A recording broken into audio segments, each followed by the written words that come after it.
एक बार बुरी आत्माओं ने भगवान से शिकायत की, उनके साथ इतना बुरा व्यवहार क्यों किया जाता है। अच्छी आत्माएं इतने शानदार महल में रहती है और हम सब खंडरों में, आखिर ये भेदभाव क्यों, जबकि हम सब आप ही की तो संतान हैं। भगवान ने उन्हें समझाया, मैंने तो सभी को एक जैसा ही बनाया, पर तुम ही अपने कर्मों से बुरी आत्माएं बन गई हो। पर भगवान के समझाने पर भी बुरी आत्माएं भेदभाव किए जाने की शिकायत करती रही। इस पर भगवान ने कुछ देर सोचा और सभी अच्छी बुरी आत्माओं को बुलाया और बोले, बुरी आत्माओं के अनुरोध पर मैंने एक निर्णय लिया है। आज से तुम लोगों को रहने के लिए मैंने जो भी महल या खंडहर दिए थे वो सब नष्ट हो जाएंगे और अच्छी और बुरी आत्माएं अपने लिए दो अलग अलग शहरों का निर्माण करेगी। तभी एक आत्मा बोली, लेकिन इस निर्माण के लिए हमें ईंट कहाँ से मिलेगी। भगवान ने उत्तर दिया, जब पृथ्वी पर कोई इंसान सच या झूठ बोलेगा तो यहाँ पर उसके बदले में ईंट तैयार हो जाएगी। सभी ईंटें मजबूती में एक समान होगी। अब ये तुम लोगों को तय करना है कि तुम सच बोलने पर बनने वाली ईंट लोगे या झूठ बोलने वाली पर। बुरी आत्माओं ने सोचा, पृथ्वी पर तो झूठ बोलने वाले अधिक लोग हैं, इसलिए अगर उन्होंने झूठ बनने वाली ईंट ले ली तो एक विशाल शहर का निर्माण हो सकता है। और उन्होंने भगवान से झूठ बोलने पर बनने वाली ईंट मांग ली। दोनों शहरों का निर्माण एक साथ शुरू हुआ, पर कुछ ही दिनों में बुरी आत्माओं का शहर विशाल रूप लेने लगा।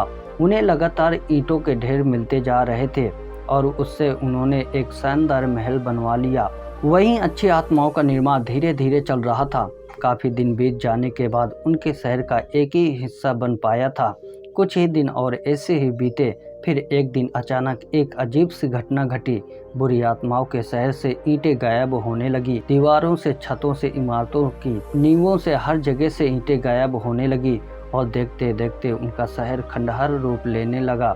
परेशान आत्माएं तुरंत भगवान के पास भागी और पूछा, हे प्रभु, हमारे महल से अचानक ये ईंटें गायब क्यों होने लगी। हमारा महल शहर तो फिर से खंडहर बन गया है। भगवान मुस्कुराए और बोले, ईंटें गायब होने लगी, अच्छा होता है। जिन लोगों ने झूठ बोला था उनका झूठ पकड़ा गया और इसलिए उनके झूठ बोलने से बनी ईंटें भी गायब हो गई। मित्रों, इस कहानी से हमें कई जरूरी बातें सीखने को मिलती है जो हम बचपन से सुनते भी आ रहे हैं, पर शायद उसे इतनी गंभीरता से नहीं लेते। झूठ की उम्र छोटी होती है, आज नहीं तो कल झूठ पकड़ा ही जाता है। झूठ और बेईमानी के रास्ते पर चलकर सफलता पाना आसान लगता है, पर अंत में वो हमें असफल ही बनाता है।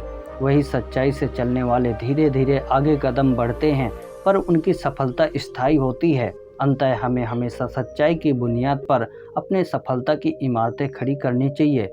झूठ और बेईमानी की बुनियादों पर तो बस खंडहर ही बनाए जाते हैं, महल नहीं बनाए जाते हैं।